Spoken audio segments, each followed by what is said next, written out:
Well, it's the last weekend before we go. It's August 2009. Here's my bike. It's a BMW R1200RT, 1200cc twin, horizontally opposed. This is generally why it's called a boxer. Most things I think I've got ready. If I haven't, well, just have to do without them.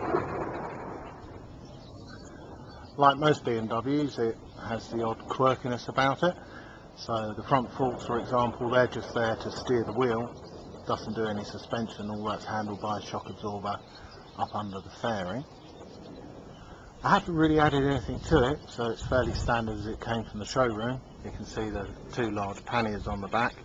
They're hard cases. They do lock and release, but inside there's actually some Gore-Tex bags that make getting your stuff in and out to the hotels much easier. And as we found out in 2008, they are waterproof. I've treated myself, or rather Philippa has treated me, to a nice expandable BMW tank bag.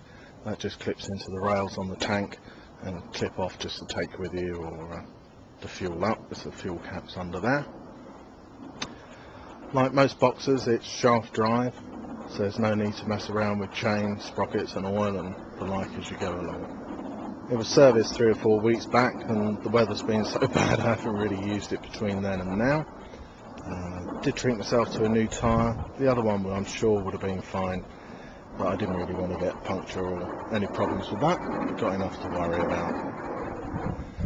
Hopefully it won't rain this year. I think we had 4 or 5 bouts of rain, 1 or 2 of which were incredibly heavy last year. I think the problem's going to be the opposite, that it'll be in the high 30s with a bit of luck, and it'll all be a bit too hot.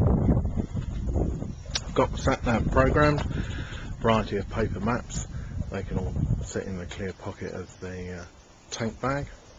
A bit distracting, so have to try and keep your eyes on the road and not on the map. BMW's oddities extend to the switch gear.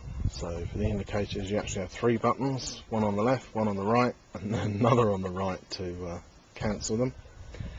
The other one is the electric windshield. That's great. It's got 4 or 5 inches of travel up and down. So on the motorway you can have it up to keep the turbulence away, and if you're a bit hot you can move it down, especially in towns, and it gives you a bit of a breeze. Dash is fairly conventional, although the onboard computer has a few toys to keep boredom away.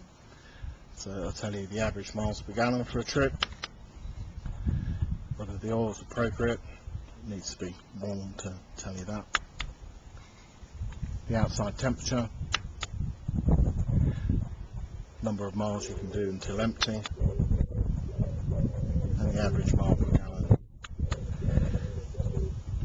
It's got a 6-gallon tank, so on average tank range, well, about 300 miles. Might be useful on a Sunday when a lot of France is shut.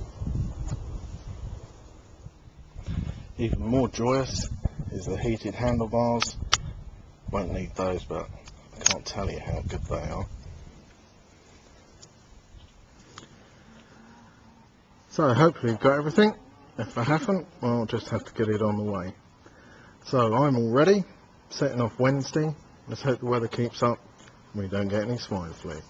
See you then.